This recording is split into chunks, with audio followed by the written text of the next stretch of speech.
And good evening, ladies and gentlemen, to you out there in Woo Nation. It is back and better than ever. It's your guy here, the Roto Superstar, and we are back with another episode of Woo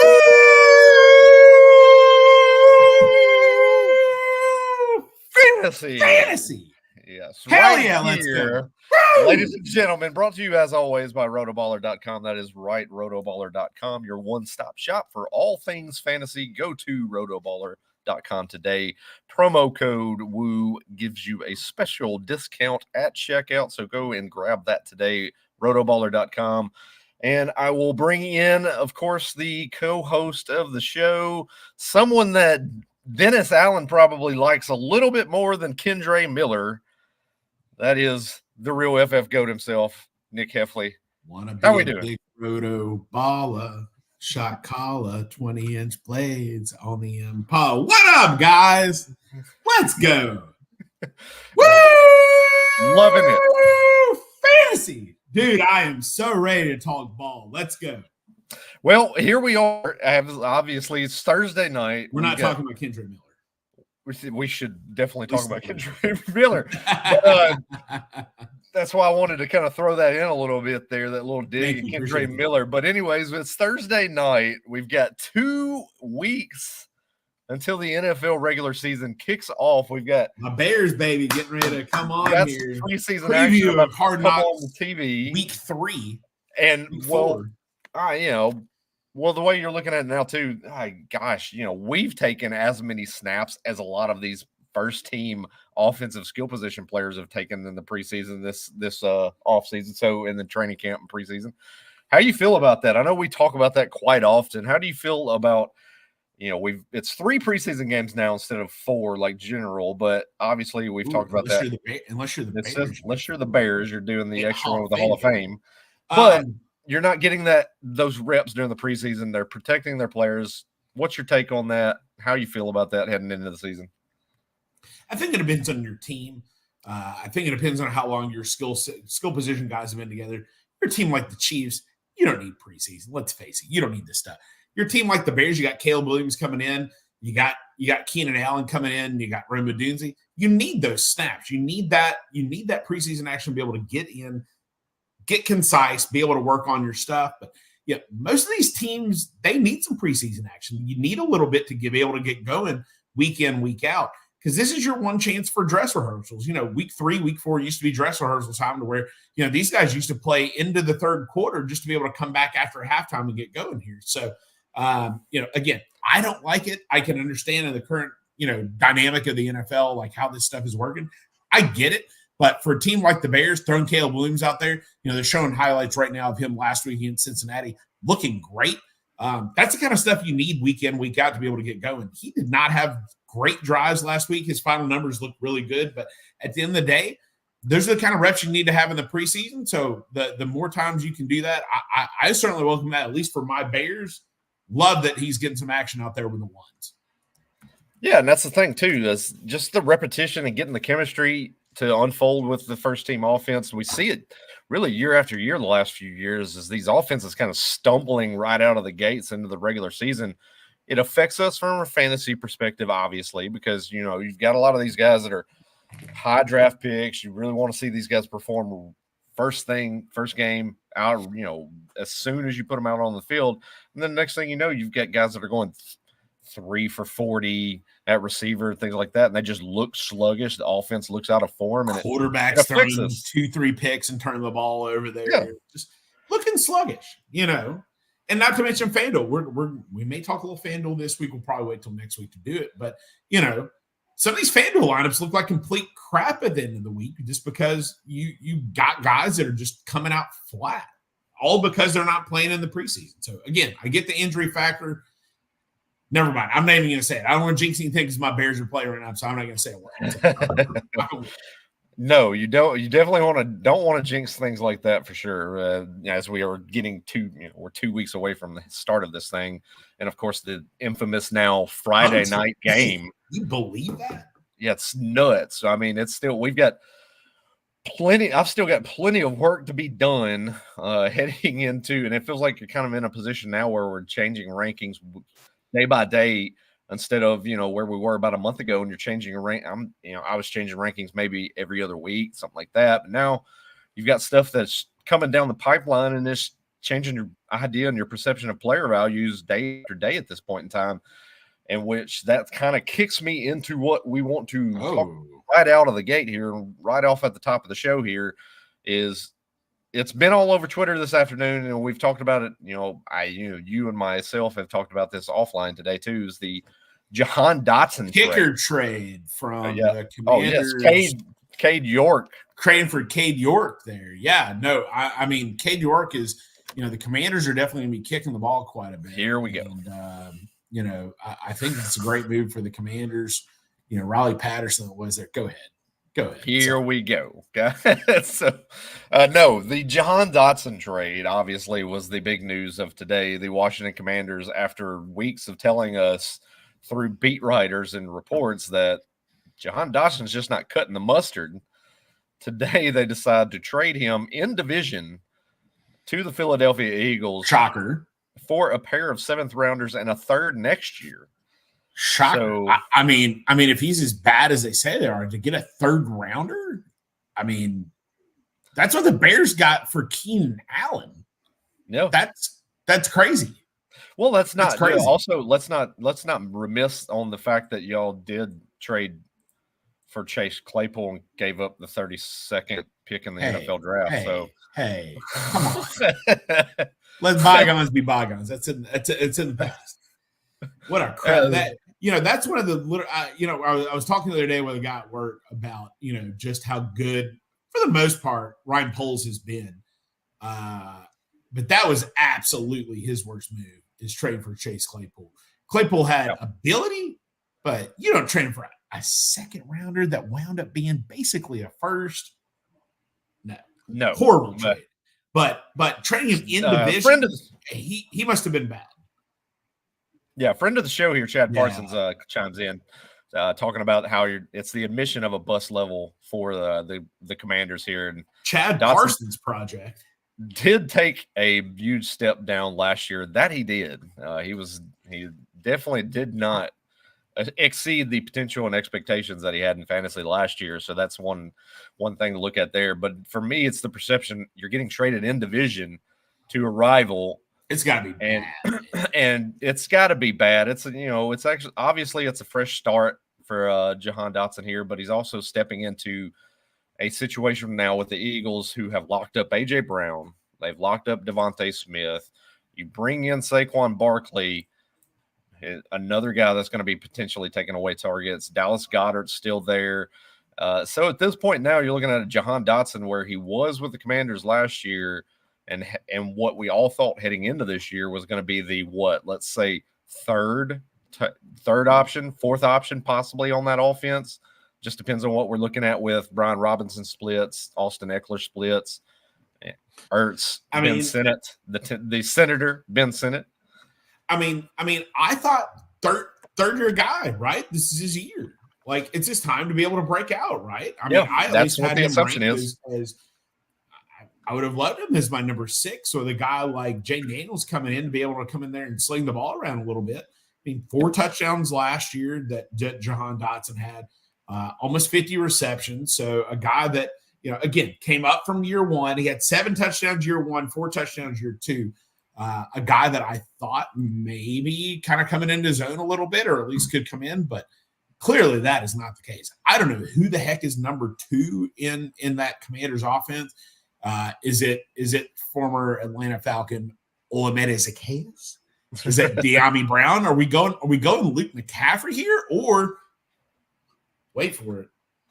Are we trading for Brandon Ayuk?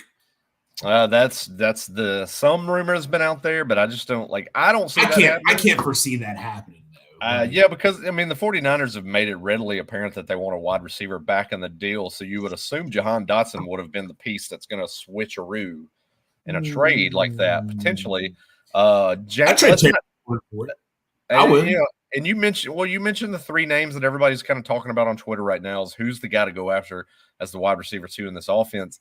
I think based on what we've seen right now in preseason, I'm going to lean a little bit more towards De'Ami Brown. on the outside. There's been a little bit of a connection there with him and Jaden Daniels at this point in time. Luke McCaffrey is everybody's hope and wish that he's ascending into that role to play a little bit more out of the slot is what the expectation is. Mm-hmm. But you really haven't heard a lot coming out of camp with the Commanders camp with Luke McCaffrey. You've not heard a lot of positive news reports there. It's just been very quiet, which is weird. I haven't really heard. I don't know about you. I haven't heard anything. Yeah, I want to hear some kind of news. I haven't really heard anything. So for me, that's a little bit of a small red flag. So where I wouldn't reach for him, I wouldn't raise him up in my rankings a lot at this point in time. Christopher Graham jumping in. Dotson will play in the slot too. At least that's what I read. That's the expectation. But what I read earlier today as a report coming out of Philadelphia was that a lot of talk is that they might move Devontae Smith into the slot, where his yards per route run were better from the slot as opposed to where they were on the outside. So there's a good chance that you're going to see Devontae Smith playing more in the slot this year. Jahan Dotson's going to go outside a little bit. So that's even more kind of somewhat concerning there too. So, but I mean, the way I look at it now, and it's kind of what I mentioned earlier today too, is just, there's just not a lot of targets there to grab for Dotson in Philadelphia at this point in time right now. Everything's going to be funneled to A.J. Brown and Devontae Smith, and that's where a lot of your targets are going to go. And then after that, it's Dallas Goedert, it's Saquon Barkley, and then Dotson scrapping for the slide. For the fifth. Yeah. For the fifth there. Is he still fighting over touches with Julio Jones? I mean, Julio Jones is not there. No. No. I mean, Jahan Dotson at this point, again, going into our drafts, and we'll touch on SBFFC weekend and Bowling Green from this last weekend. Jahan Dotson was on my board. I'd want him as like a 7, a 6, somewhere where, again, thrown on the end, just as a dart thrown into your bench. I didn't get him in any leagues. No. But, a guy that going to Philadelphia, if one of those top two guys get hurt, I would be jumping in with 2 feet. But there's a lot of things that got to change for me to have any kind of interest in. I'll be honest, De'Ami Brown's on my board now. I took Jahan Dotson completely off my board. Not draftable. Probably won't touch him. Yeah, he's definitely slid down my rankings for over on rotoballer.com. I'll be putting in an update probably tonight after we finish this podcast, and they'll be up on the site first thing in the morning. So be on the lookout there.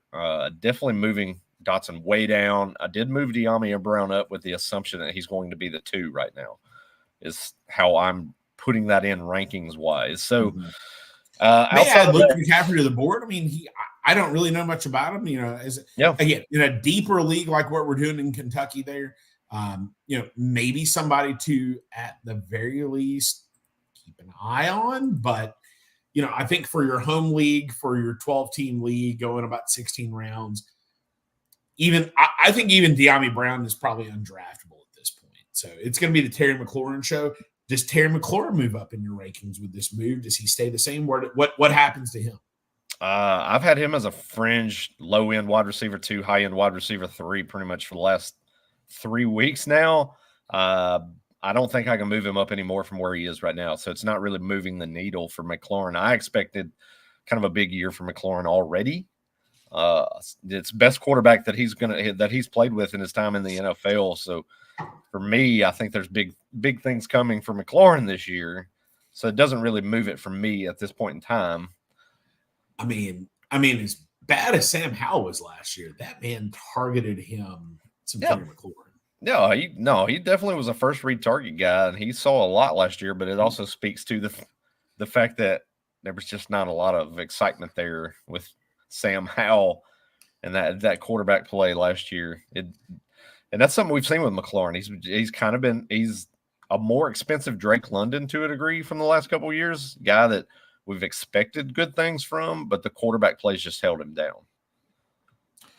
And now both of them have good quarterbacks and are getting drafted. Yeah, exactly. It's one of those things that from our weekend in Kentucky there, it was definitely a very interesting week of how do you play the wide receiver running back game? When do you get that tight end? When do you get that quarterback? Then I'm sure we'll get into, but that's been kind of the thing. Like I'm just looking back here at wide receivers, and everything coming back.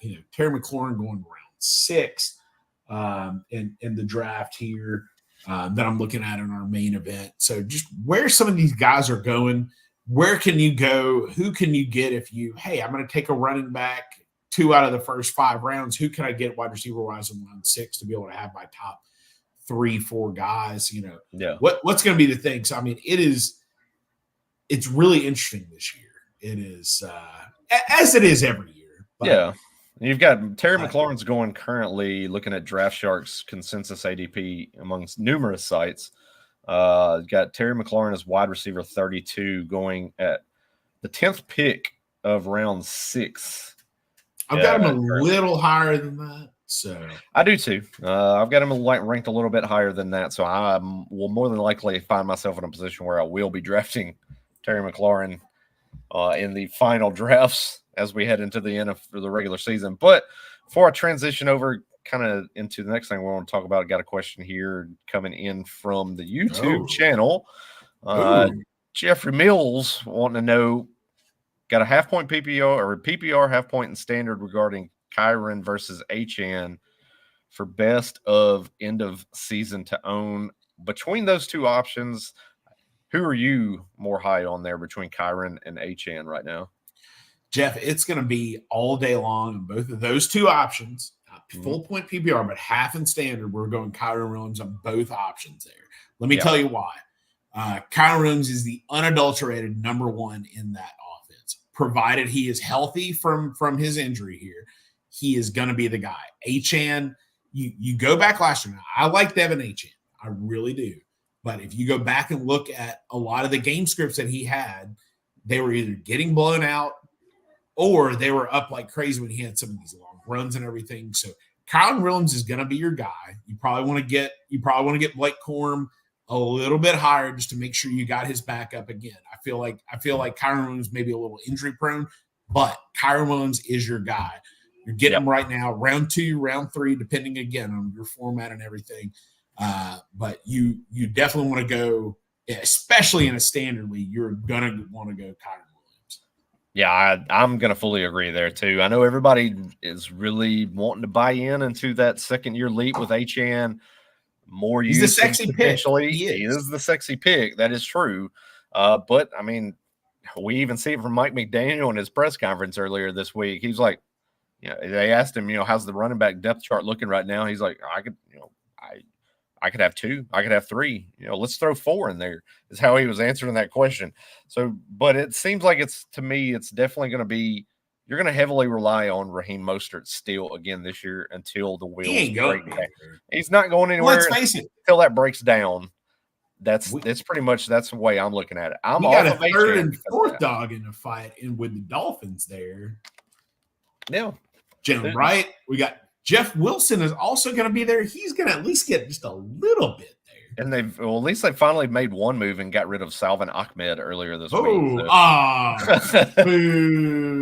Once upon a time, a waiver wire wonder. I did. I don't know if any of you guys do bdge.co, but they do daily fantasy related trivia based around. So today was guys that have scored 2 touchdowns in a game since 2019 against, it was some team against like the Raiders or whatever it was.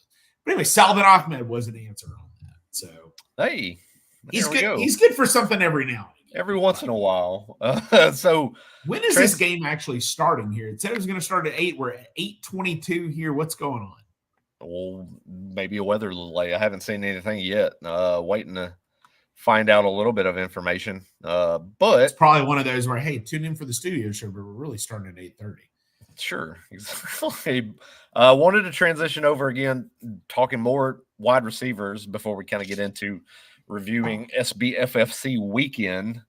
But obviously the big news coming out again earlier this week, a couple days ago, just the news with Jamar Chase, who is continuing to hold out. And whether you want to call him a journalist or not, Chad Ochocinco posted that he doesn't believe that Jamar Chase is going to step on the field until he has a new contract into place.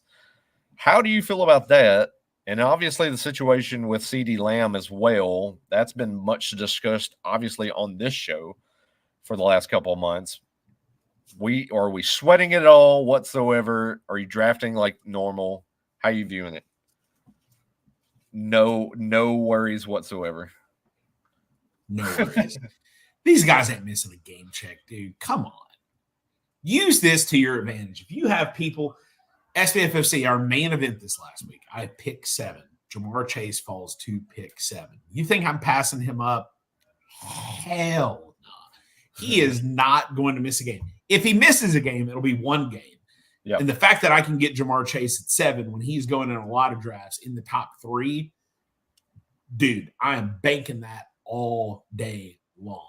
Jamar Chase, CeeDee Lamb, whichever. How many of these guys, Sans, one guy, who's the one guy that's actually held out, got it on in the season over the last, 6-7 years? Le'Veon Bell. Where's Le'Veon Bell? He did nothing. Yeah. The wide receivers ain't holding out. They're prima donnas. They want their money. Yeah.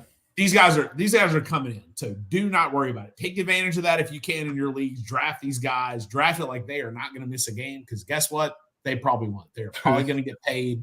You're good to go. Yeah. So that's my viewpoint on it too. What I see here, the thing is with Jamar Chase, he's got 2 years left on his deal. That makes it a little bit harder from his standpoint and the stance that he can make. Whereas CeeDee Lamb is on the final year. Obviously, he wants to kind of get extended and work on that. But you have the way that this entire offseason is going with all these wide receiver contracts. Now you're down to the final 2 contracts that are really kind of the ones that everybody's watching for. And you got Jamar Chase and you got CeeDee Lamb initiating into a staring contest right now to see which one will blink first.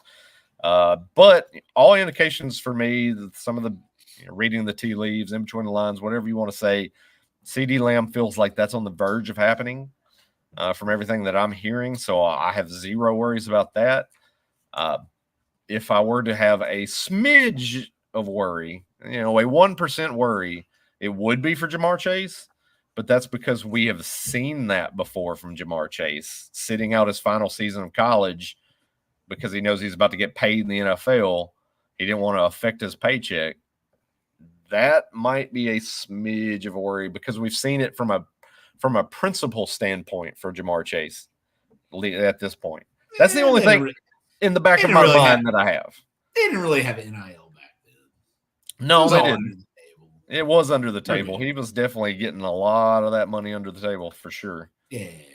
We're good. Whoa. So that's what I wanted to kind of jump into that and get your take. I want to throw that out there too, talk about that. But neither of us are really affected with that situation because I've seen that talked about a lot, especially in the Fantasy Pros Discord. I was on there earlier today doing a QA with the guys over there in the Discord with Fantasy Pros.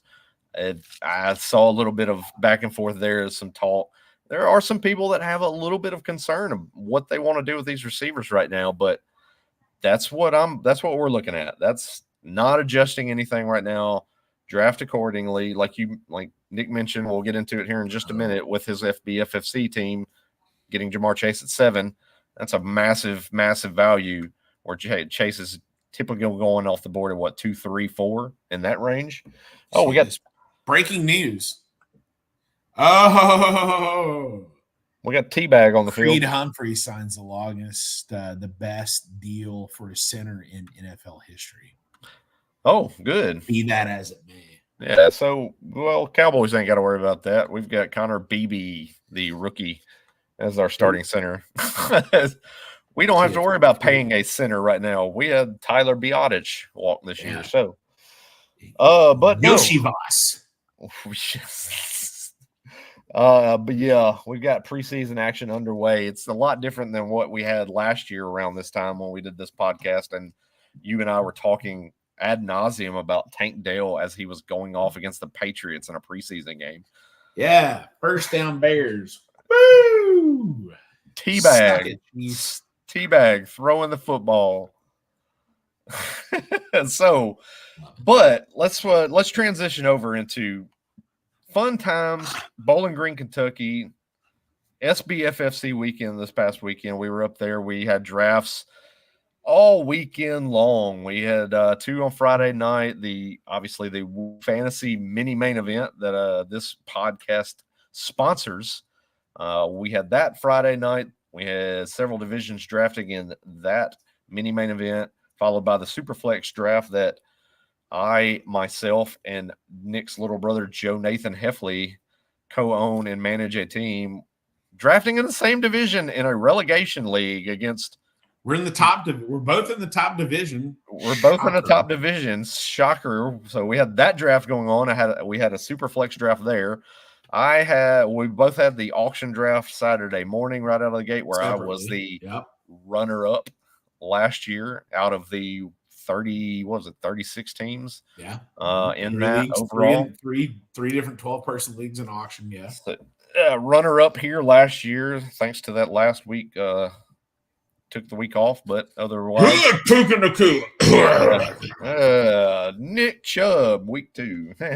Yeah. But then, of course, we had the main event Saturday at 1:00 in the afternoon. We were joined by football guys. Leagues of 12? Yes. Well, yeah, we were way up there. Pretty much, we've gotten to the feel of what we can fit in the room at the Nicely Center in Bowling Green, Kentucky.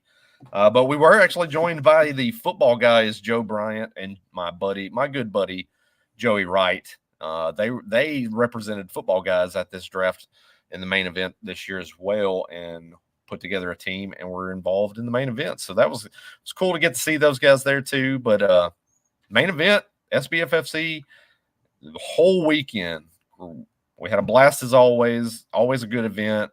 Things going off without a hitch. You know, we kind of dig on Dr. Brian Harwood all the time to let him know our displeasures, if there are any, as do many others. But he does a great job running this event, puts things off. There are a lot of things run pretty smooth from start to finish. You hear it a lot, and I told him as much after the weekend. Like, it is amazing. This is my 10th year in the league. Mm-hmm. That the scope of what he has to do to be able to put this together, bringing so many people together, getting them there on time, like all the stuff that he does, it amazes me how well it is run. And you even heard the same from the football guys whenever they came, just how amazed they were that this draft was even held anywhere around them. But B, that it was just pulled off with such ease. You know, I think the thing that you'll find out, I know you're a little bit more into the community of the experts than I am. You know, I still feel like I remain my, you know, I'm the fantasy guy. You're the expert. A pseudo expert. I'm the expert. You're the fantasy guy, but whatever. But I think where the fantasy community would really do well by this is the ability to connect with the average fantasy football fan.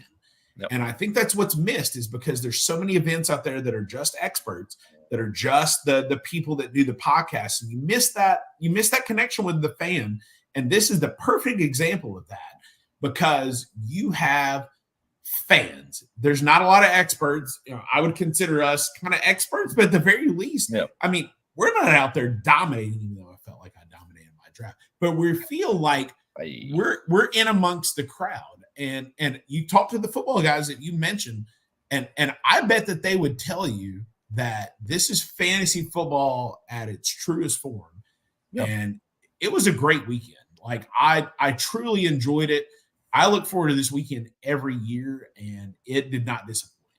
No, absolutely. And that's the thing is, I mean, they're high stakes drafts for a reason. You're bringing in a lot of the people with very sharp minds. They know what they're doing for the most part. In a lot of these drafts, they go very different from table to table to table to table. You have to be able to adjust on the fly, because what you see on Friday night in the mini main event, like we did, to the main event on Saturday afternoon, there's things that can change heavily from one to the other. You know, one guy's going to go early in round one that you weren't expecting to go, and then he goes to the back end of round one in the main event. So it kind of changes and definitely skews things to a bit there. So Sure. And I mean, let's face it too. It depends on the draft. It depends on the people that you have involved. A lot of our Friday night drafts are, I would say, a little bit more of the best of the SBFFC there, especially the auction league. I mean, you get guys that they compete just like us in every single league, but you get guys coming in on the main event that, like we did the first couple of years, that was the only league that we did.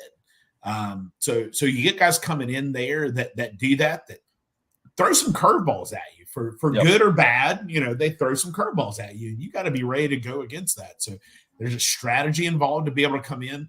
You know, you have $1,000 free agent dollars at the beginning of the year to be able to spend to bid on a draft spot. Any left over, you had to be able to carry in the regular season. So I've been a little bit more draft spot dependent over the last couple of years. I didn't exactly do that this year. I had a little bit more strategy more into the middle of the draft, and you and I kind of talked about that throughout the weekend. You know, I've been more of a 9 to 10 spot, especially because most of the leagues on the weekend are third round reversal. So I've been more of a 9-10 guy, but I wanted to be a little bit more in the middle in some of these drafts here. But it's interesting just how the drafts played out over the weekend into, you know, what position you actually had. And what your team looked like at the end of the day. So it's very interesting, you know, just kind of the change, even Friday to Saturday for the drafts over the weekend, just how that changed and what came out as a result of that. Yeah, absolutely. That's the thing. I wanted to, and I even mentioned it to you, kind of what my thoughts were going into the weekend.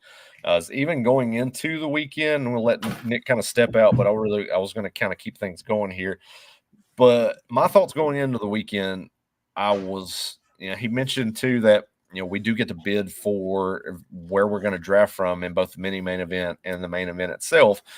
So we get to use that from our free agent spending money throughout the year, and you pull that from that money to buy your draft spot. Going into the weekend, I didn't really have a good indication or a feel of where I wanted to draft from in the main event.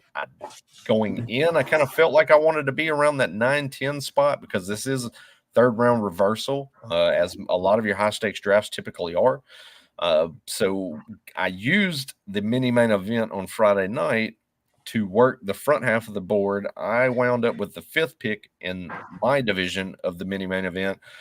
That way I could kind of build that team from the 5 spot, see how the draft unfolded, but I'm also using that as a gauge to really see what's on the back end of the board too, and study the picks that are being made there, because that was really going to kind of weigh in on what I wanted to do with my draft in the main event on Saturday afternoon. So from the 5 spot, I actually came away very pleased with what I did in that particular draft.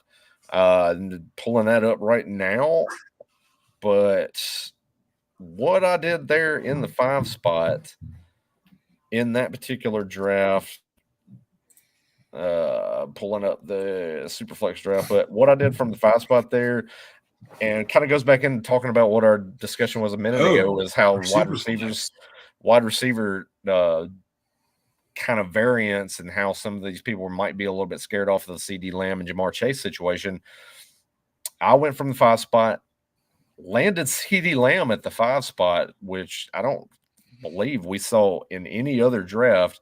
Wait, and the that was Superflex? No. This is pulling up the Friday night draft. What I was explaining was kind of what I told you going in when we were playing golf Friday morning before everything, as I was using the Friday night draft as a kind of a gauge to see where I wanted to play the main event. So wound up getting CD Lamb at the 5th spot. Kind of built my team around there, went Travis Etienne, DK Metcalf, Trey McBride, and then Josh Allen was there in the 5th round. And I wasn't planning on going quarterback early in this particular draft, but with that value sitting there, I couldn't pass him up. Then I followed that up with Chris Godwin, DeAndre Swift, Raheem Mostert, Jordan Addison, and then Jamison Williams as my top 10 picks there. But what I did with this one here was watch the back end of the board, kind of see where some of these players were selected, and then got my strategy for the main event. And that's kind of really what I wanted to use this podcast as kind of a vehicle for a lot of the listeners out there right now, is strategy. We've got 2 weeks before the regular season starts. A lot of us, me, myself, we both commissioned 2 separate leagues that we still have drafts coming up for. There's still several drafts that I've got to do. I'm doing my Fantasy Pros, the Fantasy Pros Championship on FFPC. I am a defending division champion and going to be doing my draft here we go on Tuesday night. Humble brag coming up. Pat on the back, because we win stuff over here in this podcast, ladies and gentlemen. We don't just talk out of the side of our mouths. We actually have results to back that up, but I can't say the same for other people. But so anyways, so we've got a lot of drafts coming up still. And we wanted to kind of convey this out there to you, to the listener, to really try to drive the point home of certain strategies that could be available to you to help you win. So let's just assume this, okay? Yeah. General 12-team league, full point PPR, starting 3 general starting terms, a quarterback, 2 running backs, 3 receivers, a tight end, let's just say 1 flex, a kicker, and a defense. What after this weekend? Because we're gonna screw ourselves up, because we know all of the people that we do leagues with listen to this, but they know our strategy to get in our heads and are gonna F us up in our leagues. But we're trying to help you. Yes. So what is your strategy right now after competing in Kentucky? What is your strategy? Let's just say you can't pick a draft pick. What is just your general strategy heading into the drafts here over the next couple of weeks? Well, and that's the big thing, is the flexibility of having the choice of my draft spot played a large factor into where I was drafting from and how I built the teams. But let's just say you don't have that. Let's just say you just get thrown out, pick 4. Like, what's your strategy? Pick 4, anything really. Just in general, what's your strategy? The way I'm looking at things right now, if I'm anywhere in the front 8, technically, because I think there's been a cutoff of a tier of 8 players that are really the top guys in the first round. Anywhere in that front 8, the way I'm building my rosters right now, I'm looking at it from a perspective of, I want to go wide receiver in the first round. I want to get a anchor, a hero wide receiver, so to speak, to start my build. And at that point in time, more than likely, I'm going to come back with a running back in round 2, because I do like the running backs in round 2. And I've mentioned that on the podcast here, over the last couple months now, is just based on how I've seen underdog drafts go and things like that too. But that's kind of how my first couple of rounds are going to be built.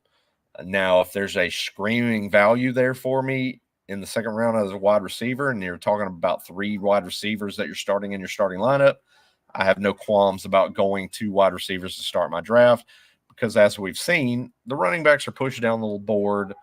Sure, you're not going to get one of those stud workhorse running backs that are in the top 7, say, so to speak, but you're going to have the flexibility in rounds 3, 4, 5, 6, and 7 to get yourself 2, 3 running backs to really kind of build that core of guys that are going to be able to start week in and week out. And you've already started with 1 to 2 great receivers to move forward with your rosters. Kind of how I'm looking at things right now based on a strategy. But how are you looking at it?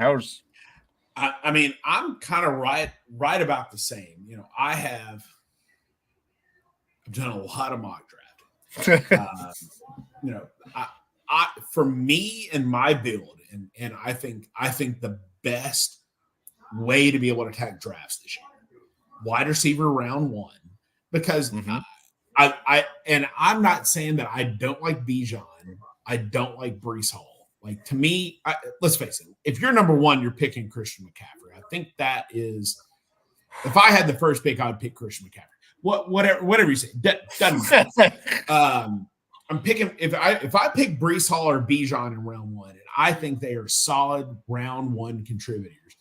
The fact that you could go those guys, but then you're looking back in round 2, if you take those guys, you're taking like a Drake London, a Chris Olave, a Devontae Adams. I like my build just a little bit more, going with a wide receiver in round 1 and a running back in round 2 or round 3.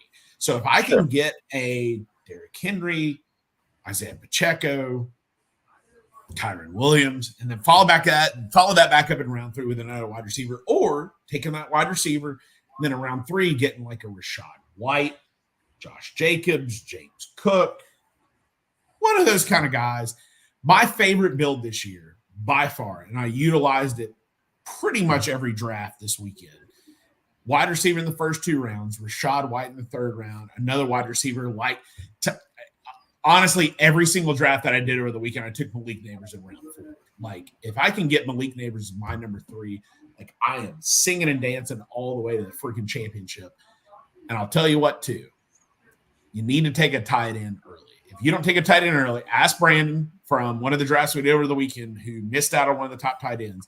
If you do not get one of the top, I'm going to say 6 to 7 tight ends, you are going to be screwed. So get your tight end round 5. Latest round 6, or else you're going to be messed up. Hey, now I was able to get my tight end. I was able to get tight ends in both drafts, the mini main event and the main event. The mini main event, I got Trey McBride in the 4th round. Mini main event. I got Trey McBride in the 4th round there, but then the main event on Saturday was able to get Ingram in the, I believe, what was that, the 8th round? Let me pull that up real quick. Ooh. 8th round. 7th round, Evan Ingram. So I love it. I did not miss, per se, the leaping off point at tight end, which we'll get into here in just a few minutes. We're going to talk about a little bit of tight end strategy as we kind of close the show. But like I mentioned, we really wanted to kind of hammer the point home as far as talk about draft strategy, how things need to work for you as you move forward. Going into other possible strategies, you mentioned, it's 3 wide receiver start. Obviously, there's other builds that you have out there, other leagues and starting lineup setups. So for leagues, let's say perhaps, 2 running back, 2 wide receivers, and a flex, just kind of what they consider more of a standard right now. How does that change your mindset in those early stages of the draft compared to a 3 wide receiver start? Huge shift. So if we're going 2 wide receivers versus 3, I'm going running back heavy early because I know for a fact that there's a ton of wide receiver depth if I'm only going 2 and not 3. So if that's the case, and I will tell you for a long time, your room, your settings in your league are very dependent. Full point PPR, half point, 0, just a regular standard league. All that is very dependent on your league and how you're drafting. So if you only have 2 wide receivers that you're starting versus a normal 3, loading up on running back early, loading up, because you can get those wide receivers late in that draft. You only got to start 2. I can go get a wide receiver around 7. I'm going to be solid over there. But if I'm starting 3 wide receivers like we did all weekend in the SBFFC, Two. Well, sorry. 3 wide receivers. 2, but 2 flex. So essentially, you consider we're going to be starting 3 wide receivers in this league. So I waited till round 7, and I got Ramondre Stevenson. Round 8, Javonte Williams. So those are guys that you can be able to count on to be able to be in a league like that. But if I was only starting technically 2 wide receivers and 1 flex, I would be pounding the running back position early in that strategy. Strategy is going to be very important. So if you got strategy questions, Brandon and I do every kind of league that there possibly is. We're going to Nashville this weekend to do a league where there is no PPR. There is no points. There's no points until you get to 50 yards or 100 yards on rushing and receiving, or quarterbacks until they get to 250 yards. So we do every freaking kind of league there is possible, and it's all very dependent on the league that you're in as to what our strategy is going to be. So if you have very league-specific questions, we can help you out. Yeah, shoot them in to us here on the channel here. Let us know what other questions you might have. We can handle those through the rest of the show. There's no problem at all. No question too big. No dumb questions out there. Only dumb answers sometimes. So only for me, I get great answers. That's Christopher. Yeah, here we go. He said he's drafting from the third spot. It's standard scoring with one QB, two Oh, no, receiver. Chris, bring back the kicker, man. We're not even taking the question. Bring back the kicker. Mr. Kicker, Nick Hefley is here, ladies and gentlemen. He's a proponent for kickers in fantasy football. I am not. He said he's going Hall first from the third spot. But what would your strategy be in his position as far as third spot in a draft? Pretty standard scoring, 2 running back, 2 wide receiver. So I'm gonna assume, and here's where also too, the reason I like spot 9 or 10 or spot 3 or 4 is I know what the teams in front of me are going to be doing. So assuming Christian McCaffrey is one of those spots, assuming a wide receiver is another one of those spots, and or Bijan Robinson, you know what you're going to be drafting there. So if you're going Breece Hall number 3, I'm going to be going personally in a standard scoring league. I'm going to be going probably wide receiver in round 2. And I will be honest with you, I am probably going quarterback in round 3. And here's why. In a standard scoring league with no PPR, you have got to have a top quarterback. If you don't have a top quarterback, you will not win, period. So I want one of – honestly, I personally don't like Jalen Allen this year as much. Josh Allen? Jalen Allen. Jalen Hurts, Josh Allen. I don't like Josh Allen as much. He does not have the receiver base that he's had. So I want Hurts. I want Mahomes. Maybe even Stroud. Like, those are the guys that I want. So in round 3, I'm going to F everybody up. I'm going to go quarterback because, like the league Brandon and I are going to be doing this Saturday, if you don't have a top quarterback in a standard scoring league, non-PPR, you will not win. So my strategy, if you're going to go Breece Hall at 3, coming back, you go wide receiver. 3rd round, you go quarterback. So just looking at it and looking at Draft Shark's consensus ADP for a standard scoring league. Obviously, it's very heavily littered with running backs in the first 2 rounds. You've got McCaffrey, Bijan, Breece, Jonathan Taylor, Saquon Barkley, Jahmyr Gibbs, kind of the standard names in the first round. Then you have Kyron Williams, Henry, Etienne, HN, Josh Jacobs, Pacheco, rounding out through the end of round 2. So obviously plenty of choices there at running back. The question mark is back end of round 2, according to ADP right now. Obviously it's probably going to change based on your league and how people draft, but back end of round 2, you're going to be looking at players similar to let's look at Drake London and Chris Olave and Deebo Samuel will be your options there back in round 2 as your wide receiver 1. Are you comfortable with that? Yeah, 100%. Okay. If I can go Drake London, maybe follow him up with like an Amari Cooper in round 5, round 6, we're dancing. Yeah. Calvin Ridley's a name to look for there too. Calvin Ridley's going to get a lot. I would look for Calvin Ridley's maybe as a flex even in a later round, even after Amari Cooper. My strategy, to be quite honest with you, in that format, I wish our league that we were doing in Nashville were still this format. I like the auction that we do, but let's face it was just way more fun if we were doing kind of a league pod up, pod down. Yeah, we were doing pods. Yeah. If you're dead set on Breece, let's just assume if Breece goes 2, you need to obviously go Bijan and pick 3. By the way, wide receiver round 2, quarterback round 3. Then I'm coming back probably running back to tight end, depending on how things go. Running back and tight end in 4 and 5, and I'm throwing out like an Amari Cooper in round 6. Probably throwing back up with another running back in round 7. So that's going to be my strategy. Definitely getting a tight end, definitely getting another running back, in the first 5 rounds. But quarterback early, I think in a standard league is 100% the way to go. Do not take a running quarterback in a standard league. No. In this. Let me tell you, you want guys that are chucking, especially now. Hold on. He never said, I just want to make sure, is it 4 points for a passing touchdown or 6? Because that's going to make a big difference too. If we're rolling 6 points for a passing touchdown or 4.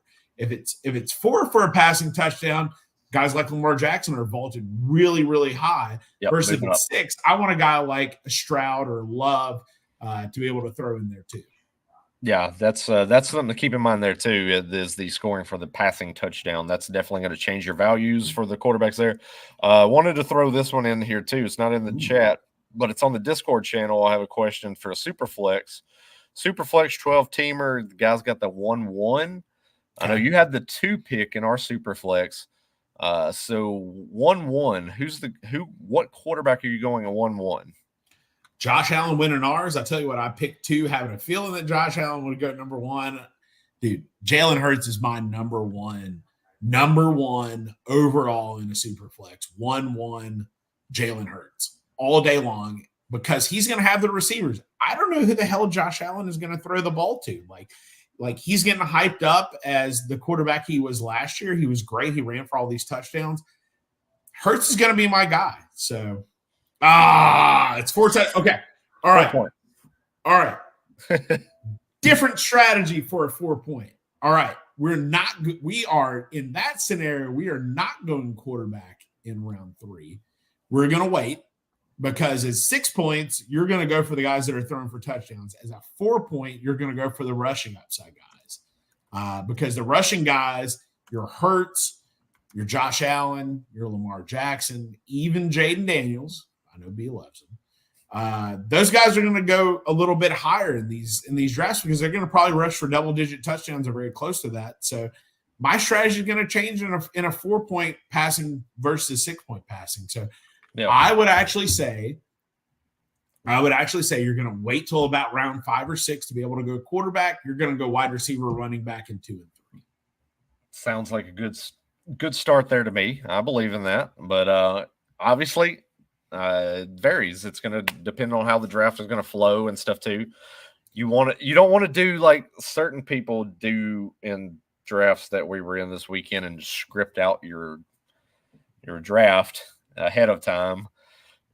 I still can't believe that happened. that was rookie stuff there that we saw there, but it also probably had a little bit to do with some alcohol going into the evening. Don't script out your round by round positional pick before you start taking players off the board, though. Nah, that's the biggest thing for me, and I preach it all the time. Let the draft roll to you. And I'm not trying to tell you to script, but at the same time, like there is a rhyme and reason depending on your league standings. And Christopher just mentioned it. Like if there's a 4-point passing touchdown versus 6, there is a script you need to follow to be able to have success. Well, that's the thing too. Is we're talking. I mean, we're even talking about like we talked about it during SBFFC weekend, or at least I mentioned it a lot too. Is coming into the weekend and then seeing how the drafts unfolded during the weekend. These home league drafts that you're going to be involved in, they're going to go completely different than what you've seen over the last couple of months, especially underdog drafts where everybody and their mom is taking wide receivers left and right. These running backs are going to move up the board a lot quicker than you imagine. And then with Christopher there in a standard scoring format, that's only going to be worse. They're going to be drafted even sooner. And I will tell you what, because you and I saw it on Sunday when we did Justin's league, our keeper league that we have done for a long time. Quarterbacks in home leagues, good and well, will go earlier than they normally do. Absolutely. In these expert leagues that we run, you need to go quarterback just a little bit earlier than what you and I are going to recommend because everybody knows the quarterback is the sexy pick. Yep. So you go and seriously, go back in your league history, go back and look at last year, look back at the year before, find out what round quarterbacks you're going in, and make sure you're ahead of that run. Because let's face it, this is not 3 years ago when you can get a quarterback like a Matt Ryan in round 10 and go and win your league. Yeah. You're not going to be able to, you're not going to be able to do that as well as you have been able to do. You can get 2 quarterbacks, you get your Jared Goff, you can go get your Aaron Rodgers or whatever is your number 2 guy. 2 is going as number 2, which I love. And we'll talk about this in just a second. since I took Anthony Richardson in the 9th round and took 2 in round 11 to be able to hopefully win my league. But where guys go in your league. Go look. I kid you not. Go back and look at your league history. Find out where guys are going historically in your draft over the last 2 or 3 years. Find out who your draft runner, especially if you know your draft order in advance. Go look and see what these guys do. That is going to be such a huge indication to be able to go and set your draft strategy of what you can do. But if you're in home leagues, you know how it is. These guys are going QB early. You need to go QB early too and go ahead and get ahead of that run. Absolutely. That's something to kind of keep in mind. You're coming into these last couple of weeks for sure. So any other questions you want to shoot into us, let us know. We will get into those for sure as we start to put things, wrapping it up into a nice tight package for you, ladies and gentlemen. Putting a bow. We're not putting a bow on it yet. We're getting there. So wanted to transition, as we're talking about strategy, wanted to kind of get in touch on the tight end position as well, because that is a position we've not really covered on the podcast yet. We've gone, go back through the archives on YouTube. Tight end whisperer. Yes, this guy right here, tight end whisperer. So, Andrew Cooper, and I'll give him credit too as well. Me and him are both very in sync with a lot of our tight end thoughts when it comes to fantasy drafting. But no, we go back in our archive there with the YouTube channel. Obviously, go and subscribe our YouTube channel there at Woo Fantasy. We've done quarterback positional review, running back, wide receiver. We've covered them all up until this point. And I wanted to kind of talk about some tight ends tonight. We're not going to go full-fledged into talking about the rankings per se. Just want to touch on some bits and pieces and what we've noticed as we've done these drafts leading into these last couple of weeks. But right out of the gate, right off the top, it kind of feels like, depending on how your view is on it and other rankers that are out there in the industry as well, it feels like to me it's a 3-horse race at the top of the tight end rankings. Mm-hmm. So for me, obviously, I've got Trey McBride as my overall tight end 1 heading into the year right now. As do I. And you were the first, though. I'm not going to try to take it. You're the first to say Trey McBride number 1. You came out your rankings like 5 months ago. Right. I just even started, reviewing fantasy stuff like 2 months ago. But you go ahead, Trey McBride number 1. So Trey McBride. I agree. I just think there's way too much upside there in that offense that's expected to take another leap forward this year with Jonathan Gannon and the like, and Marvin Harrison coming into the fold now too.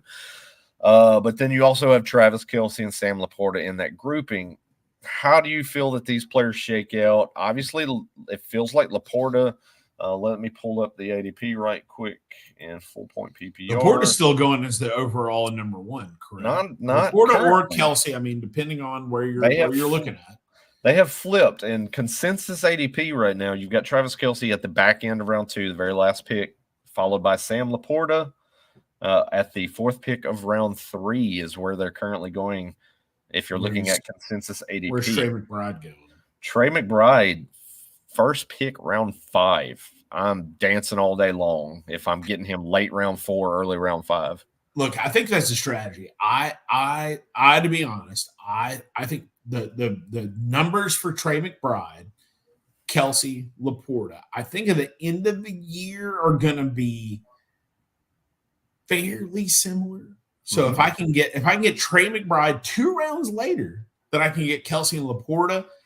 That is the strategy. Yeah, I mean, if you even go back all the way to the beginning of July when you and I were hosting the Scott Fishbowl live from Nashville, that was my pick in the 2nd round. Ooh, obviously, let's pull that up here. Obviously, tight end premium there. I took. There it is. I took Trey McBride with the 11th pick in round 2, but then even a couple weeks later, towards the end of the month, when I'm doing the fantasy, the pros versus Joe's draft on FFPC, another tight end premium scoring format, I took and started the tight end run with Trey McBride as the 1st pick in the 2nd round. So putting my money where my Trey mouth McBride is. In the 3rd round as the 3rd tight end. Was not going to wait. I was not going to wait and not get my guy in the fishbowl. That's for sure. I went ahead and got him. I let the draft come to me. Yeah, I did not. I went and got my guy. Look, but no, I think how that is. Look, all right. So let's look at it like that. Here, I'm gonna go. Here, we're gonna go. I've got my iPad over here. We're going amongst. We're using the RotoWire. I'm using the RotoWire draft kit. I know you got a couple of different things that you're using. I'm going in draft kit RotoWire. What are you using these days, by the way? What is your preferred method of app that you're using? Because I think that's important for all the listeners out here to find out what I'm using, what you're using. It definitely, in addition to my own rankings, by the way, which hold on. They're written down. Where's it at over here? Did I leave them? Damn. I do have. I think I left them. I have my own printout for my own rankings listed out. I'm going to cross-reference that with the app, with the website that I'm on. Yep. Triple reference. Like, it's a lot of different rankings going on at the same time. But that's what I'm using. By the way, do your own rankings. Because every website out there is going to tell you, Brandon's going to tell you that, ooh, dang, hold on. My computer said at first that it had 3 hours ago. It's only been an hour and it's trying to stop. So I'm going to go plug in. Hang on. Oh boy. So as he steps away to go plug in, talking about the tight end strategy and things of that nature, we're talking about what, apps we use and things like that. Obviously I do use the Rotoballer draft kit app. That's there in my disposal. I do go through and use and I sort through my rankings and set up cheat sheets through rotoballer.com. Obviously I have my things tied in there as well with my rankings. So definitely use that. They do have an app there with a kind of like a draft app that is available there as well. Fantasy Pros has a great draft wizard that you can use, that you can sync your leagues into. It gives you different recommended picks based on your scoring settings that it syncs into the league. You can actually change and set different experts that you would use with those as well. So that's kind of the three that I go by and that I use. But like Nick mentioned as well, I use them more as a cross-referencing tool off of my own rankings, because I'll use the two to kind of gauge and depend and look and see what that ADP could be and potentially what players are going to be there, kind of like I would use in a queue situation. Because when you're doing a live draft, you're obviously not going to have a queue, but I do like to try to plan out ahead and look at those players that could potentially be there. That way I'm not caught unawares and I can't get a guy and I'm on all of a sudden I don't know what I want to do in the draft. It's different than drafting online, where you can kind of go ahead and go through the list of the positions and go ahead and set your draft queue up. Obviously a lot of you are going to know about that, but live drafting, you can't do a queue. You kind of really have to be on the fly as opposed to online drafting. And that's kind of really the key. Guys off. But that was something too I wanted to touch on too, is because that really, I think that separates the men from the boys, so to speak, is how well you can draft live and in person as opposed to online with those players in front of you on the platform itself.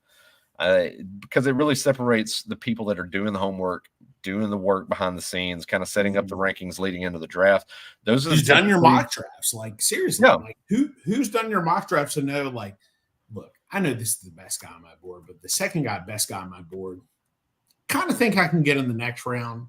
I'll take this other guy and I'll wait. Like, that's the freaking key to live drafts. Like, if you know and can read the room, especially if you have the draft position to be able to know and capitalize on that, like, that's the key.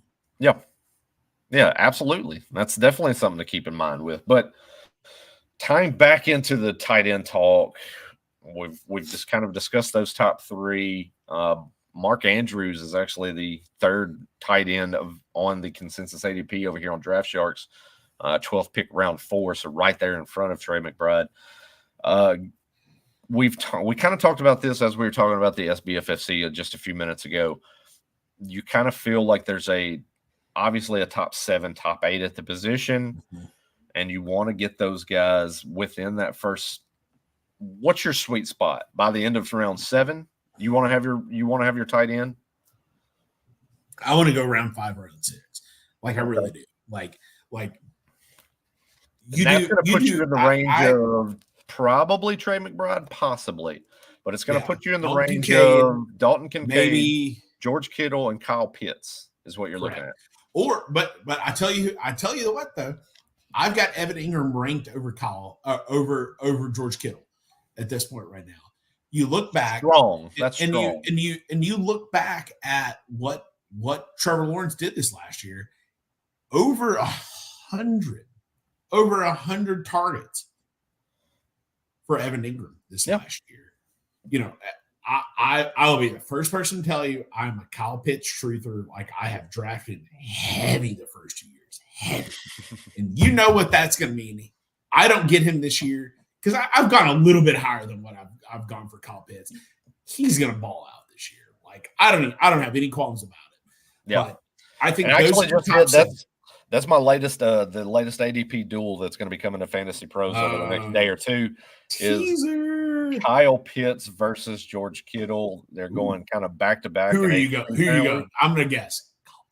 Kyle Pitts. The Kyle Pitts was the pick there for me. It's just because, and I talked about it in the article, so I don't want to spoil too much about that in there. So be sure to go read that. Don't want to tease too much in it, but there's just too much. There's too much variance with that efficiency that Kittle had to perform at an ultra high level with last year to perform and put up the numbers that he did. Who's to say he can sustain that in 2024? Whereas there's a lot more needles pointing up for Kyle Pitts. Better quarterback play, led the league in air yards last year, a season ago. So if you factor in some of those, and it's also too something that I pointed out a couple times over the last few months with Kyle Pitts that I've talked about on Twitter, contested catches or catchable targets is what I meant to say. Catchable targets. TJ Hawkinson from Kirk Cousins last year received 99 catchable targets at the tight end position. Kyle Pitts over the last 2 years combined has only caught 90 or only had 90 catchable targets. So give those guys Kyle weren't Pitts throwing the ball. Under Arthur Smith, they were not throwing the ball. Yeah. And they were not looking at Kyle Pitts. Like Kyle, I don't know how I haven't gone after Kyle Pitts more. I tell you what I've done is I have gone round 5, round 6 because I also have Trey McBride because I've loved Trey McBride ever since he came to the league. I've gone Trey McBride early. And then, of course, if I try to wait till the next round coming back around to be able to go and get the next available tight end, it's inevitably Kincaid is gone, Andrews is gone, McBride is gone. So I'm left with Evan Ingram. So Evan Ingram, I've honestly, in almost every draft outside of the main event, because Trey McBride went 3, I went with Andrews at 4. I have either gotten Trey McBride or Evan Ingram in every single draft so far. Yeah. What was the question? I didn't see it pop out. Really quick. Yeah, Christopher Graham put our boy, or at least my boy, Turd Ferguson, who I actually have ranked right now at tight end 7. I've got him over George Kittle and Evan Ingram personally, just because the only target outside of CeeDee Lamb on the Cowboys right now that you can trust. And he also led the position in targets inside the red zone last year. Let's keep that in mind because I think there's going to be a situation where he's yet again in that 60, 65 catch range, 800 yards potentially in that range, and getting you another 6 to 8 touchdowns possibly this year. That's going to be tight end 6, tight end 7 in a fantasy points per game this year when it's all said and done. So for me, too much upside for me. I'm definitely. If I can't get Trey McBride, typically Turd Ferguson is going to be my target after Trey McBride. Tell you what, Turd Ferguson leads off my tight end 2, tight end 2, tight end 3 rankings, whatever it is. He's that next tier down for me. Turd is that next tier down along with Brock Bowers. At that next tight end down. I told you because you and I were in the same Superflex league and you got Turd Ferguson as your tight end. I don't see it.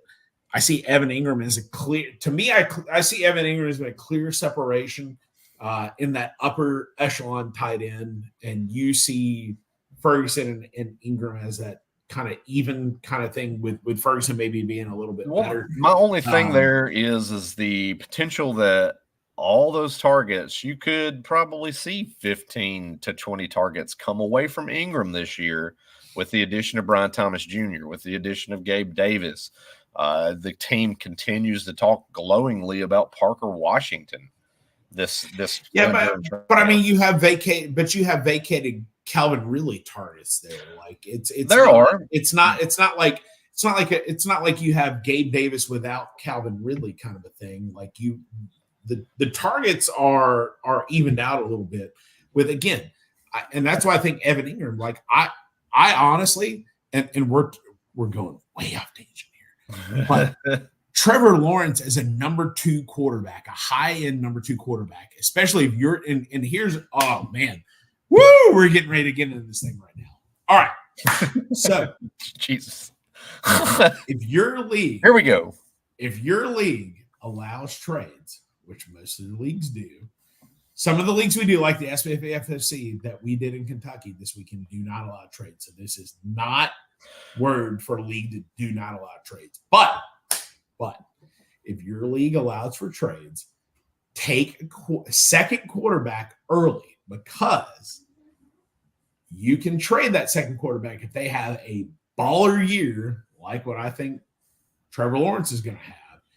Trade that for a high-end running back or wide receiver for a team that, like last year, who was relying on Aaron Rodgers early on. And all of a sudden now Aaron Rodgers is out and they need a quarterback, and you can trade them that quarterback for a high-end running back or wide receiver. Bro, that is so key to be able to. Well, even similar to like last year with CJ Stroud, he was kind of a late round Sure. quarterback for a lot of people.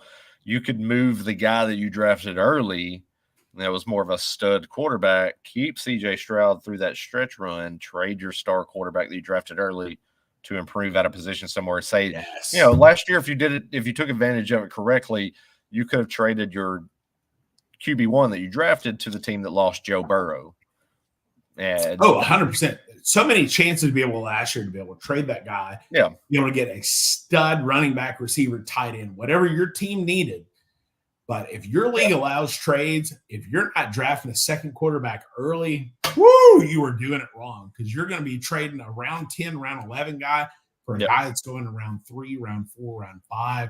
Bro, you were getting some value. So outside of that, we're kind of touching on Evan Ingram. We're getting really hot and heavy here over Evan Ingram. Sorry, I apologize. But Trevor Lawrence trusts Kirk. Yes, he is going to trust Kirk. Yep. And Evan Ingram. He is trusting Evan Ingram. Like, Gabe Davis is coming in brand new. Brian Thomas Jr. coming in brand new. I'm not saying he's not going to throw the ball to those guys, but Evan Ingram, let's face it, if he gets 80 targets, 60 receptions, that is top 8 tight end numbers as a floor. Like that's amazing. Yeah. The only thing is with Evan Ingram that continues to worry me, especially over the last few years, is the inability to get into the end zone. Okay. That's the thing with Ingram. I will say this. Calvin really was that guy for them this last year. Sure. And I think it's going to be Brian Thomas this year. Ooh. Okay. Brian Thomas I think that's going to be their guy. That's going to be their end zone threat guy, a fade in the corner. I still think Ingram's going to be a 4 to 5 touchdown type of guy, but he's never been a big touchdown scorer. That seems to be the pocket that he stays in, is that 3 to 5 range. 70 for 805 touchdowns. He's tight end 7, tight end 8. I mean, that's there. Like, I'm not saying Turd is not going to be close to that. Turd's probably going to be a 6 to 7, 104 to 5 touchdowns. So I'm thinking he's going to come in a little lower than Evan Ingram. Not horrible, but a little lower than Evan Ingram. So I have a definite tier breakdown. Evan Ingram is going to be the last of the top 7 tight ends that I want. Turd is going to be at the second tier of guys that I want. Really, I would say at the end of the day, I'm going to have Laporta, Kelsey, and McBride at the top of that, because I think McBride is going to be the number 1 tight end. So if you haven't had a chance, I'm going to just breaking news here, because I haven't looked at it. I haven't seen it. I haven't looked. No, this is just for fun here. This is for shit. Okay. This is for shits and giggles. So if you haven't S's and G's, if you haven't been the player profiler to look up the profile of Jake Ferguson, which I was trying to do while we were having this discussion, they've caught on to my nickname of Turd Ferguson. We created that. The Turd Ferguson is the picture for Jake Ferguson on Player Profiler. I would like to have that copyrighted, because I was the first person. We freaking did that, like, way back. as soon as I started talking about this time last year, we did that. Really 2 years ago, before Dalton Schultz moved on. Well, you were calling him, but I called him turd about this time last year. Yeah, and then I was calling that out as a guy to go pick up in dynasty leagues before Dalton Schultz moved on from the Cowboys. But yeah, now Player Profiler has Turd Ferguson as the profile picture for Jake Ferguson. It is absolutely freaking hilarious. We need credit for that. I'm gonna, we were the ones that watched SNL on Celebrity Jeopardy to come up with Turd Ferguson. We were the ones that did that. That's a copyright infringement, ladies and gentlemen. I'm going to point that out right now. But anyways, yes, that's kind of, we're going to you and I are definitely at odds when it comes to let's say the ADP duel between Jake Ferguson and Evan Ingram. So we'll call that we are at odds. And I talked shit to you in the middle of the draft. Hold on. Let's see. You did text me. Here's what I'm going to do. I'm going to pull up the picture showing you and little brother. Here it is. As we were debating. They were debating Turd Ferguson or Evan Ingram right there. Yeah. Who do we take? Wrong pick. And I made the wrong move. I said, we're going to get my guy. We're going to get Turd Ferguson, mark it down. And I think that was probably the round where I had the bingo card, let's say, to make the veto on the pick. How do you guys do that? Like you and I have talked about this. We have talked about doing a combo to where you and I talk about. I want to make my own decisions. Like I don't want to co-manage a team. That just sounds crappy. Like how do you guys even do that? Granted, you're out of the Superflex. You guys are in the top division. We're in the top division. I don't know how you do it though. Like I don't know how you do it. Like, well, this is my round. I guess I'm going to get my guy. Like, how do you guys do it? Little Joe Nathan Hefley is a good drafter in his own right. We're not taking anything away from him. He is. I've taught him well over the years. Over 20-something years of draft, helping him draft. We bounce ideas off. He has his list of rankings that he's looking through. I have my rankings that I'm looking through as well, and then we kind of look at it, and it's do you like this guy or this guy more? If he likes that guy more than me, I'll give my case. He'll give his case. And at the end of the day, I'll let him make the selection most often than not. Really? You're the expert, though. But let's be frank here. He does go with my selection. I want to be Nick here, but you want to be Frank. Okay. No. Don't call me Shirley. Call me Shirley. So if you know where that's from, man, you are in our we're simpatico. You're in our wheelhouse. We're in the age demographic we're trying to reach with our podcast. But we're kind of in like mind with a lot of our picks. There's usually no back and forth much at all. We're kind of right on the same plane most of the time. Well, I mean, you really like Puka Nacua, so I guess I want to go Puka Nacua too. That's the reason why he knew who Puka Nacua was. I'm going to pick Puka Nacua 3 rounds earlier than what you wanted. In every draft after that, because All right. So to make sure we bring this out before I don't know when we're going to finish up. We're at an hour 18, but I feel like we could go forever. Who is your Puka Nacua, since you were so good on that last year? Who's your Puka Nacua this year? Go ahead and tell us. Oh, God. Well, the obvious answer that I've talked about ad nauseum is Malachi Corley. That's the one I'm going to keep harping on. I'm going to keep beating the drum for Malachi Corley. Absolute stud of a prospect. We've seen them in the preseason already work specific plays in for him to get the ball into his hands, to let him work on yard after the catch ability. That's what he's going to do. And that's why he's called the Yak King. But outside of that, I mean, I mentioned it over 3 months ago at this point now. He's the Randall Cobb of 2024 for Aaron Rodgers. And I think that's how they're going to use him. Aaron Rodgers loves the kid already. And I think they're going to get the ball into his hands. That I think they're going to, in a way, obviously a lot of people caught flack for comparing him to Deebo Samuel early on in the draft process. He's not Deebo Samuel. He has a little bit more route running chops. It's not the greatest, but his ability is get me the ball within the first 5 yards of the line of scrimmage. I'll do my thing. I'll get you yards after that. That's the guy that I'm kind of hitching my wagon to as far as this year's Puka Nacua. Not saying he's going to set the rookie record in receptions like Puka Nacua did last year in receiving yards. That's a once-in-a-lifetime kind of a hit, it feels like. But for me, every 10 years, you called your guy. You won a couple leagues. Congrats. Yay. I still didn't see it. I still don't see it even a year later, but it happened. And it drives me nuts still too to see some of the other analysts in the industry that I work with or I've conversed with that are still not going to. You can tell just by the way they voice their opinions on Puka Nacua and where he should be drafted from this year that they were not Puka Nacua believers last year, and they're still not this year. I told you I wasn't a Puka Nacua believer until like week 10 once Cooper Kupp came back and was healthy, which maybe it sounds like from right now that he wasn't even healthy, but because he's getting drafted round 3 at this point. When both were on the field, Puka Nacua still outpaced Cooper Kupp in targets. Which is still shocking to me because you look at 2 years ago, 3 years ago, every time Stafford dropped back, he was throwing to Cooper Kupp, which is just amazing. That's why I told you I thought it was bullshit that you were calling Puka Nacua as like the guy, and I'm like, but that was no way that this would ever happen.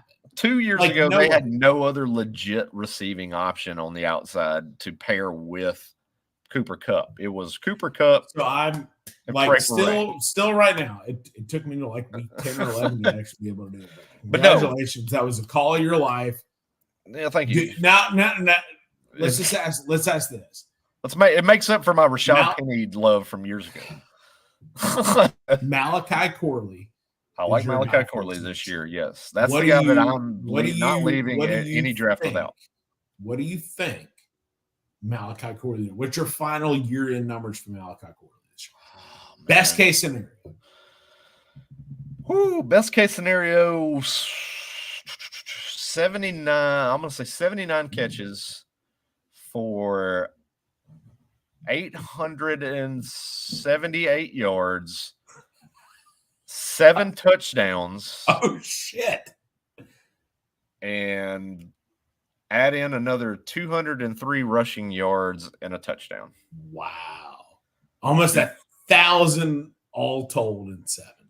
Yes. No, I'm definitely 1,000 total. I was going to say 60 catches for like 700 and something or another and like 5 touchdowns. And I thought that would be great. I mean, you have to factor in too, like, obviously Garrett Wilson's the alpha in that receiving group. They brought in Mike Williams, but let's be honest, Mike Williams is playing on 2 glass legs at this point. And there's no telling how long he's going to stay on the field, but he's really Mike Williams at this stage in his career too is part-time player, probably a very limited route tree. He's going to run down the field. Yeah. Malachi Corley is going to operate in the middle of the field, whereas you're going to have Garrett Wilson running all three levels of the route tree. Malachi Corley is going to operate in the middle of the field or in outside wide receiver screens, things like that. There's going to be chances for him to pile up numbers in that offense, I believe, because of that. That's just my opinion. It's just how I'm looking at it right now, but that's where I am with that. No, but I certainly have taken him late in a lot of drafts, notwithstanding of your opinion on him. Just I tell you, the other guy that I am in, as I think you are too, is being a Cowboys fan, is Jalen Tolbert. I think Jalen Tolbert is primed for, he's a third-year guy. Dak Prescott is a quarterback. Brandon Cook's not exactly the epitome of health right now. I think Jalen Cooks, holy crap. I am crossing names up tonight. Jalen Tolbert as like a 6 or a 7, especially if you're waiting a little bit. Like he's definitely a dart throw late in your drafts that I think could come up. Really I compared Jalen Tolbert to is as far as if you want to comp to what he could become as far as a player, is not Puka Nacua, but Nico Collins. Yeah. I think he could be Nico Collins. We saw third year breakout for Nico Collins with CJ Stroud last year, blows up. They get in good quarterback play. Third year for Jalen Tolbert. possibility of being the number 2 on this offense at wide receiver. Michael Gallup gone. Michael Gallup's retired. He went to the Raiders for 1 week and retired.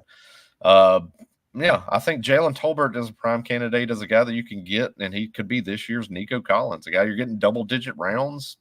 With Tolbert, you're probably getting him in the 14th round, somewhere around in there, 14th, 15th. One of the last rounds that you do before you take your kicker and your defense. So, obviously, I think there's some upside there for sure, because I don't buy into the Cowboys' defense to be as good this year either as far as keeping opponents' points down. And we all know what I think about the running attack for the Cowboys, and not real thrilled about that. But yeah, that's kind of how Miller getting traded there. Yeah, no, you wish. But he would be the number 1 running back for that rushing offense. Just I mean, whatever. Yeah, still holding out. There's a couple other players potentially I'm holding out hope on. Okay. But anyways. Finishing up, LaDainian Tomlinson. No, let's go trade. All right, let's go get Khalil Herbert from the Bears. That's what I would like. I know a lot of people in the industry are hoping for Dameon Pierce to get traded to the Cowboys. I still don't see that happening. Even if it did, he'd still be the number 3. He's not as good as he's at this stage in his career. He's better than Rico Dowdle, who I still think is going to be a better option than Ezekiel Elliott. So. Personally, that's how I view that. But Ezekiel Elliott is going to be more of an option in a standard scoring format this year, is how I look at it. Anyways, so all right, let's finish up the tight end talk because I think this is a key thing to talk about here. Is is the tier 3 at the position, and this is a situation that your brother and at the main event in the SBFFC found himself in. He waited too long at tight end. And he found himself looking and staring down the barrel of the gun of David Njoku or Pat Freiermuth. Dallas Goedert in that range of tight ends. Do you take a TJ Hawkinson and just have to wait 6 weeks for your backup tight end? Well, at that stage, you're going to have him as your 2. But what I wanted to ask you, correct, sure. But what, the strategy that I told your brother to employ with that situation is, and it's something that I did with the flex draft a couple of weeks ago too, because I kind of waited a little bit too long in that draft myself, wound up with David Njoku, but I quickly wrapped it back around and got Brock Bowers as my tight end 2 in that draft. But with your brother, what he did is David Njoku quickly turned it around with Pat Freiermuth that he drafted as his tight end 2. Do you feel like if you're kind of getting into the weeds and getting that type of a tight end, it's best to go ahead and get your tight end 2 rather quickly, because you more likely you need to set yourself up to play matchups at that point, correct? I certainly think so. Yeah, I mean, I think if you're, Ferguson is not a bad tight end guy if you have him as your tight end 1. It's not horrible, but I think once you could almost categorize Jake Ferguson as its own tight end tier 2, because once you get into the Goddard, the Bowers, the Njoku, I feel like you want that second tight end pretty quickly thereafter. But I would 100% I can't tell you how many times over the weekend in Kentucky that I stared at TJ Hawkinson just keeping on falling down drafts when I get in around, 11, 12, 13. Let's see. Where did he go? So he went around 13. I'm looking at our main event. He went around 13.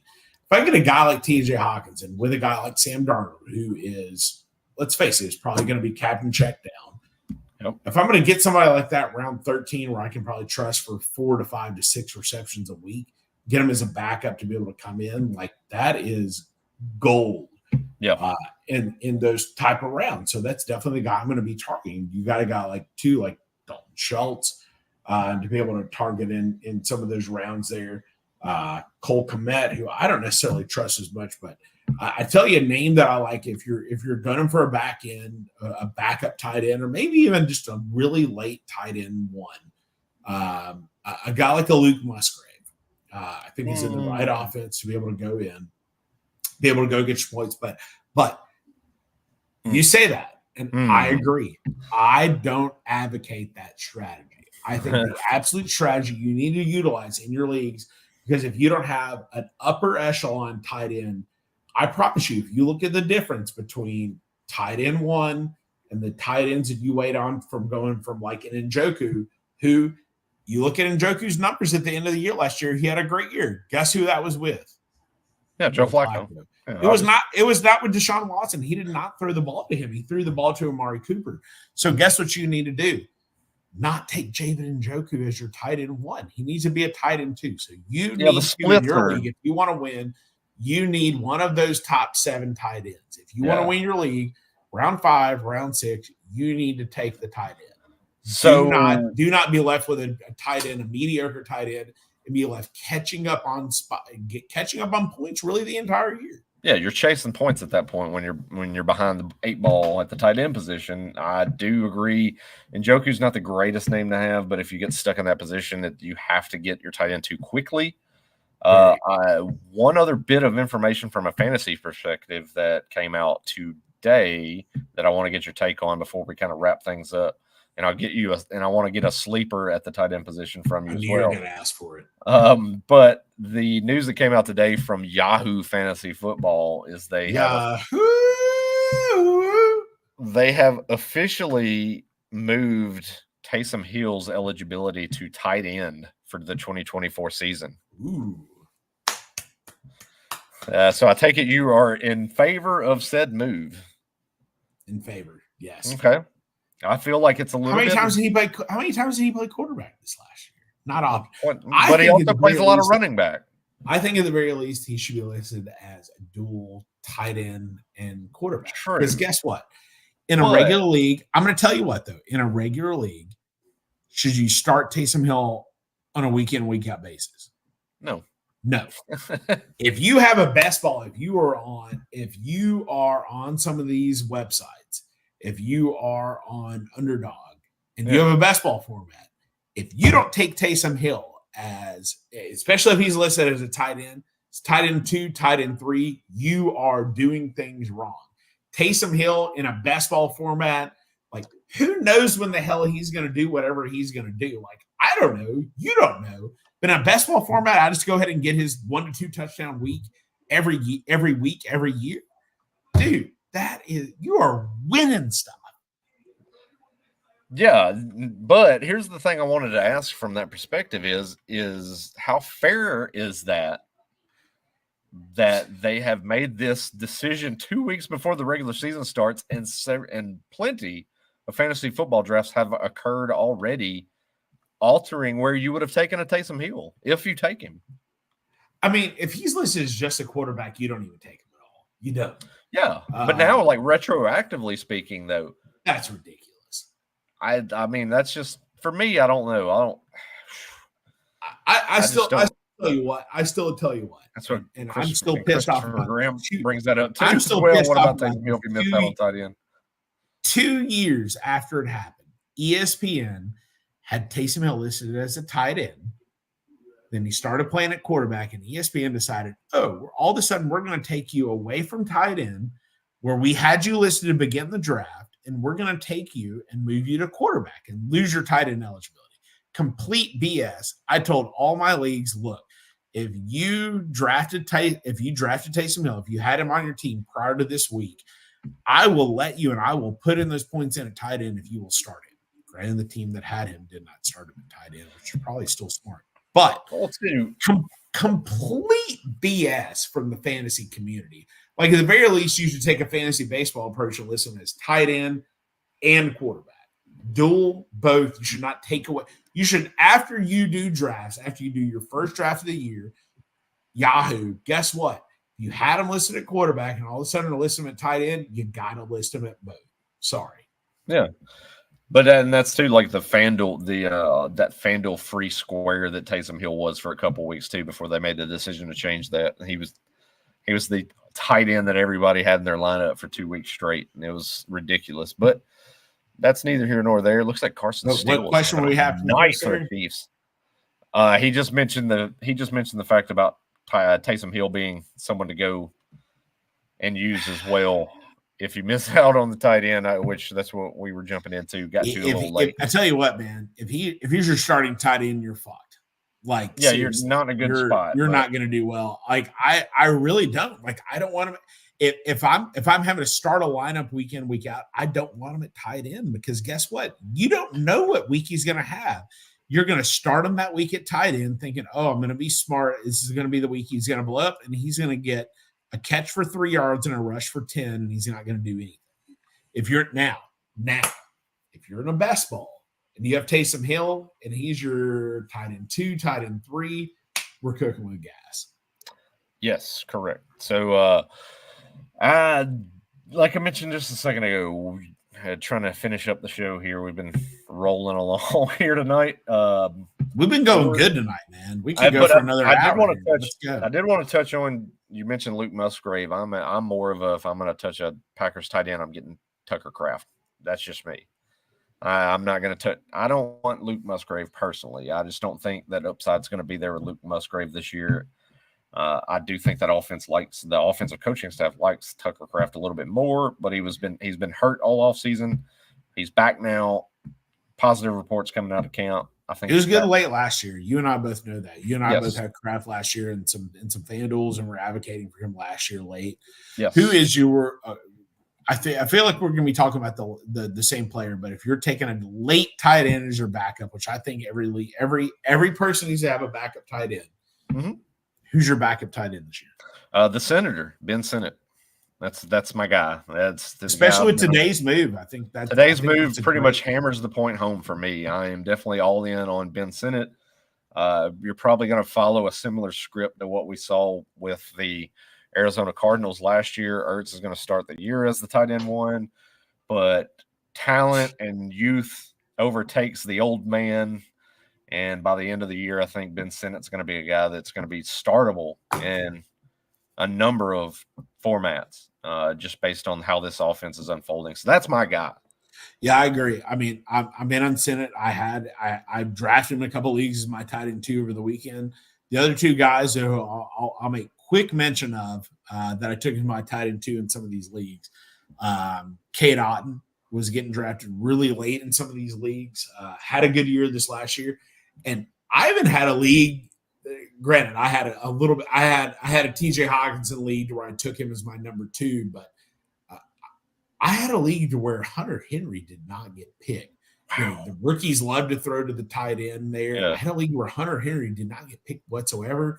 I mean, he's a fringe tight end 1 who's not very sexy. Granted, I get that.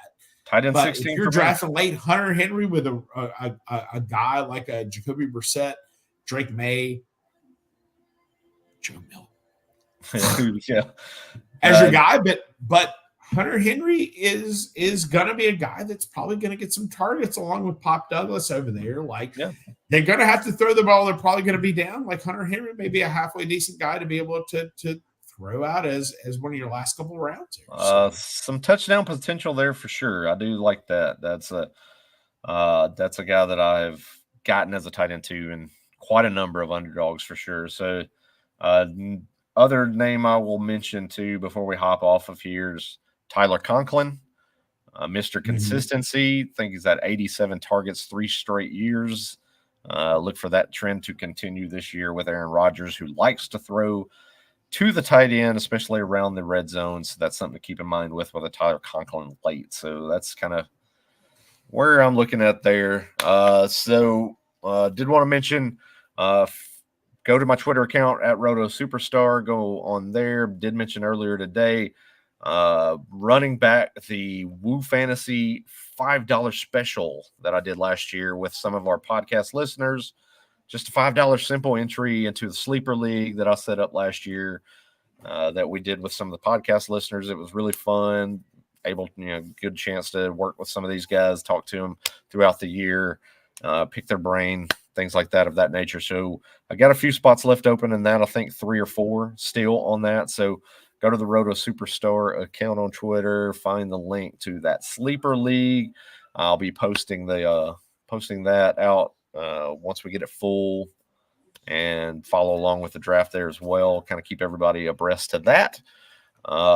Just one breast, not 2. Just one breast. Yeah, exactly. But then outside of that, go of course, as always, follow us on YouTube at it's at Woo Fantasy on YouTube. Like, subscribe to the channel, tell all your friends about it. Give us a fun little comment on the video here too. That would be greatly appreciated. Do the same for us on any of the podcast platforms that you're listening to us on as well. Give us a cool little like there. Leave us a review. Let us know how we're doing. It helps me out to know what you guys are wanting us to cover and how you want this podcast to look moving forward. Obviously, we're happy to help personalize it too. Look, sure, we've got a lot of questions there. B and I are in pretty much every one of these formats, no matter what you're in. So we can help really even customize that to whatever you're looking for. Absolutely. So, but then outside of that, ending the show here, any parting shots to everybody getting ready for fantasy football drafts, which I will mention a week from tonight, my commissioned league, the Woo Fantasy Invitational, we will likely be doing the live stream of that draft next Thursday night. So be on the lookout for that. We will be posting that too. Do we want to also do my experts league next Saturday night? We could potentially do that as well. We'll see how that works. Follow right along live with us. So we're gonna do some drafting here towards the end of the year, ladies and gentlemen. So be ready to watch and follow along. We would greatly appreciate that. So follow and watch and follow. Watch, follow, yeah. And God bless it. We got college football starting back up this weekend. This weekend? Seriously? This weekend we've got games. I believe we've got. Yeah, so this is week 0 then? Yeah, we've got a Hawaii game. I'm almost certain of it, and I'm probably going to be watching that for sure. I saw something about the other team not making their cross country trip. True, I did see that too, but I think we're going to have a game. So mostly everything's going next weekend. So. Right, yeah. Next weekend we got Tennessee kicking things off against Chattanooga. Yeah. Chattanooga. Really wrapping it up for everybody here. No, we're not wrapping it up. We're putting a bow on the show, ladies and gentlemen. So as for myself, the Roto Superstar, follow me there at Roto Superstar. Go and check Mr. Nick Hefley out there as well if you're not following him at the Real FF Goat. And of course, you are following us here at Woo_Fantasy. So go and check that out too and follow us there as well. But until next time, ladies and gentlemen, we will be back with another episode of Woo